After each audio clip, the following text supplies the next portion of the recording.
بسم اللہ الرحمن الرحیم۔ ویورز السلام علیکم، میں امجد علی صابر ایڈوکیٹ مسلم امہ ٹی وی میں آپ کی خدمت میں حاضر ہوں۔ ویورز، ہماری آج کی ویڈیو کا ٹاپک ہے کہ سوٹ ویلیو کیا ہوتی ہے، یعنی مالیت دعویٰ کیا ہوتی ہے، اور بوقت دائرگی دعویٰ اس کا اندراج کتنا ضروری ہے، اور اگر مالیت دعویٰ غلط تعین کی کر دیا جائے تو اس کے کیا کیا نقصانات ہو سکتے ہیں، اور اگر مالیت دعویٰ بڑھ جائے تو کورٹ آرڈر 7 رول 10 کے تحت آپ کی پلینٹ ریٹرن کر سکتی ہے۔ یہ سب چیزیں آج میں آپ سے اس ویڈیو میں شیئر کرنے جا رہا ہوں۔ اگر آپ میرے چینل پر نئے ہیں تو میرا چینل سبسکرائب کر دیں تاکہ ہر نئی آنے والی ویڈیو آپ تک پہنچتی رہے۔ تو بلا تاخیر ویڈیو شروع کرتے ہیں۔ مالیت دعویٰ یعنی عرضی دعوے کے تقریباً آخری ضمن میں یہ تحریر کرنا لازمی ہوتا ہے کہ جو دعویٰ دائر کیا گیا ہے اس کی مالیت برائے اختیار سماعت عدالت کتنی ہے، اور بغیر کورٹ فیس کتنی مالیت دعویٰ سوٹ ویلیویشن کے مطابق لکھی جاتی ہے۔ یعنی آپ نے بوقت دائرگی دعویٰ اس چیز کا خیال رکھنا ہوتا ہے کہ جو پراپرٹی کی قیمت ہے یا ویلیو ہے تو وہ آپ نے درست طور پر آپ کے دعوے میں درج ہونی چاہیے، کیونکہ اس سے ایک تو عدالت کی جو پیکیونری جوریسڈکشن ہوتی ہے اس کا تعین کیا جاتا ہے، دوسرا اس میں کورٹ فیس کا تعین کیا جاتا ہے۔ اگر آپ اپنی دعویٰ میں مالیت دعویٰ درست طور پر اندراج نہیں کریں گے تو اس سے کورٹ کو اپنی پیکیونری جوریسڈکشن اور کورٹ فیس کا تعین کرنے میں مشکلات درپیش ہوتی ہیں۔ تو اگر آپ کی جو مالیت دعویٰ جو بڑھ جاتی ہے تو کورٹ آپ کی پلینٹ آرڈر 7 رول 10 کے تحت ریٹرن کر سکتی ہے۔ چونکہ ہر عدالت کی مالیاتی اختیارات سماعت مقرر ہے، اس لحاظ سے سماعت کے لیے عرضی دعویٰ جات ان کی برائے سماعت تفویض کیے جاتے ہیں۔ زر نقدی کے دعویٰ جات رقم تعین ہوتی ہے، یعنی دلا پانے کے جو دعویٰ جات ہوتے ہیں اس میں تو رقم کا تعین ہوتا ہے، اس میں تو وہی مالیت دعویٰ ہوگی جو کہ آپ کلیم کر رہے ہیں، جبکہ فمید حساب کے دعویٰ میں اصل مالیت بعد میں سامنے آتی ہے۔ تمیل مختص کے دعویٰ میں معاہدہ پر مقرر شدہ رقم کے مطابق مالیت دعویٰ مقرر ہوتی ہے، جبکہ حق شفا کے دعویٰ میں خالص منافع کا 30 گنا بغرض اختیار سماعت دفعہ 7 سب سیکشن 6 اور دفعہ 15 برائے کورٹ فیس لکھنی ہوتی ہے۔ اگر مکان، دکان، پلاٹ یا باغ ہو تو اس کی بازاری قیمت مالیت دعویٰ ہوگی۔ تو ویورز، اس طرح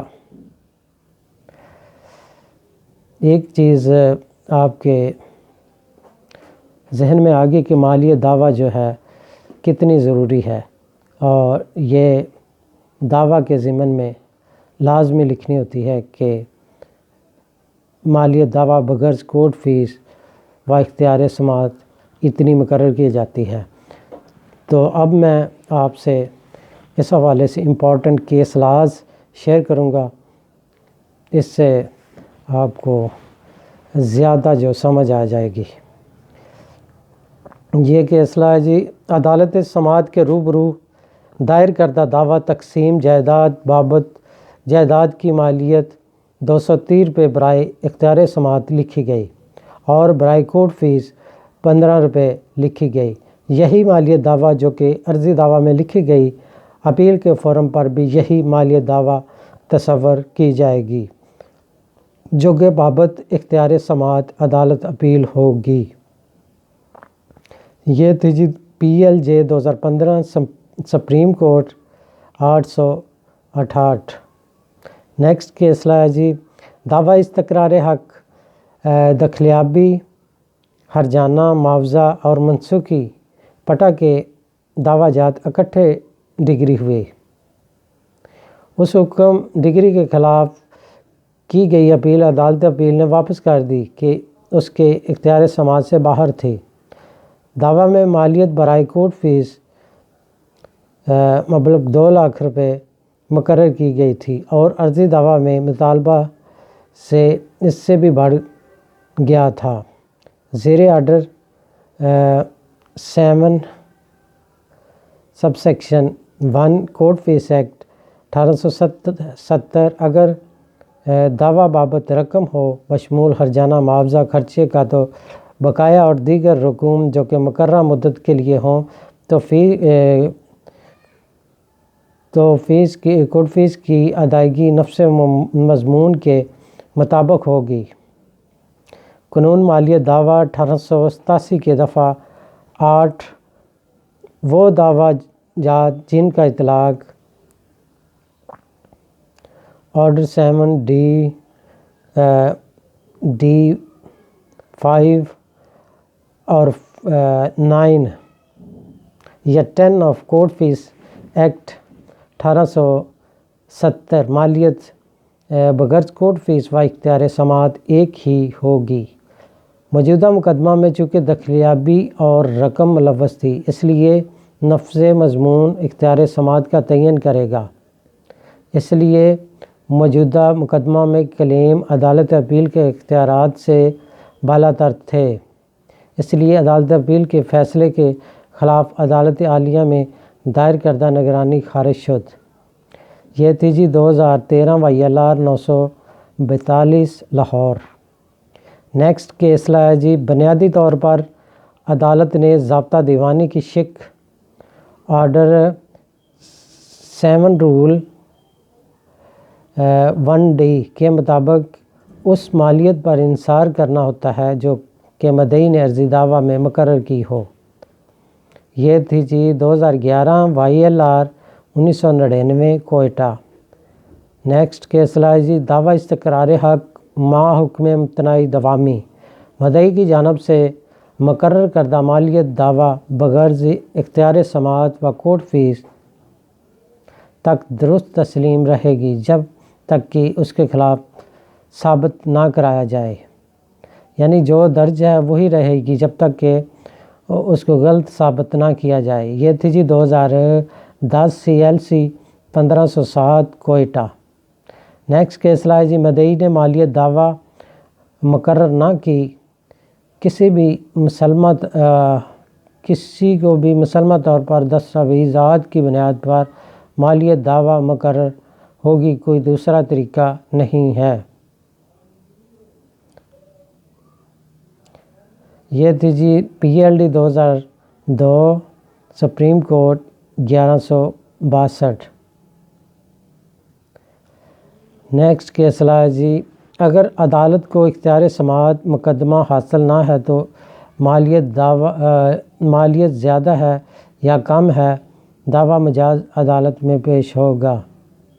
یعنی اگر اس کی مالیت زیادہ ہے یا کم ہے تو وہ جس کورٹ کی اختیار میں آتا ہے اسی کورٹ میں وہ ہونا چاہیے، جانا چاہیے۔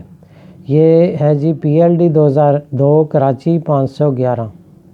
نیکسٹ کیس لایا جی مالیت دعویٰ حق شفا کے مقدمہ میں محکمہ مال کی تشخیص کی بنیاد پر مقرر ہوگی، یعنی حق شفا کے دعویٰ میں مالیت دعویٰ جو محکمہ تشخیص کرے گا اس کے مطابق اس کی جو مالیت دعویٰ مقرر ہوگی۔ یہ تھی جی PLJ 2002 AJ&K high court 1۔ Next case لایا جی جہاں مالیت دعویٰ عدالت کے اختیار سماعت سے زیادہ ہو وہاں مالیت کورٹ فیس کم بھی ہو تو وہ عدالت مذکور بااختیار برائے سماعت نہ ہوگی۔ یہ تھی جی 2002 CLC 1382 Karachi. Next case law جی مالیت دعویٰ کے مطابق کورٹ فیس لگے گا، عدالت کی تعین کردہ مالیت سے واسطہ نہ ہے، یعنی جو مالیت دعویٰ درج ہے اسی کے مطابق کورٹ فیس لگے گا، عدالت کی مقرر کردہ تعین سے نہیں لگے گا۔ یہ تھی جی 2002 CLC 447۔ نیکسٹ کیس لا جی اگر مالیت درست کرنے پر عدالت کے اختیار سماعت سے مالیت بڑھ جائے تو عرضی دعویٰ زیر آرڈر 7 رول 10 ضابطہ دیوانی کے تحت واپس کر دینا چاہیے۔ یعنی اگر مالیت دعویٰ کسی دعویٰ میں غلط اندراج ہو گیا ہے، اس کو درست کر کے اگر اس کی مالیت دعویٰ اس عدالت سے بڑھ جائے جس میں وہ زیر سماعت ہے تو وہ آرڈر 7 رول 10 کے تحت اس کو ریٹرن کر سکتی ہے۔ یہ تھی جی PLD 1971 کراچی 682۔ تو ویورز میں نے آج آپ لوگوں کو اسسٹ کیا کہ کس طرح مالیت دعویٰ یعنی سوٹ ویلیو کتنی ضروری ہے اور اس کا اندراج مقدمہ میں کتنا ضروری ہے۔ اس سے عدالت کا جو پیکیونری جوریسڈکشن کا تعین ہوتا ہے اور اس کے علاوہ اس سے کورٹ فیس کا تعین ہوتا ہے۔ اس لیے اگر آپ نے اس کا درست اندراج نہیں کیا تو اس سے آپ کی پلینٹ ریٹرن ہو سکتی ہے، پلینٹ آپ کی ریجیکٹ ہو سکتی ہے۔ تو امید ہے یہ میری ویڈیو آپ کو اچھی لگے گی۔ اگر یہ میری ویڈیو آپ کو پسند آئے تو میرا چینل سبسکرائب کر دیں، ویڈیو کو لائک کریں، شیئر کریں اور کمنٹس میں اپنی رائے ضرور بھیجا کریں۔ شکریہ، اللہ حافظ۔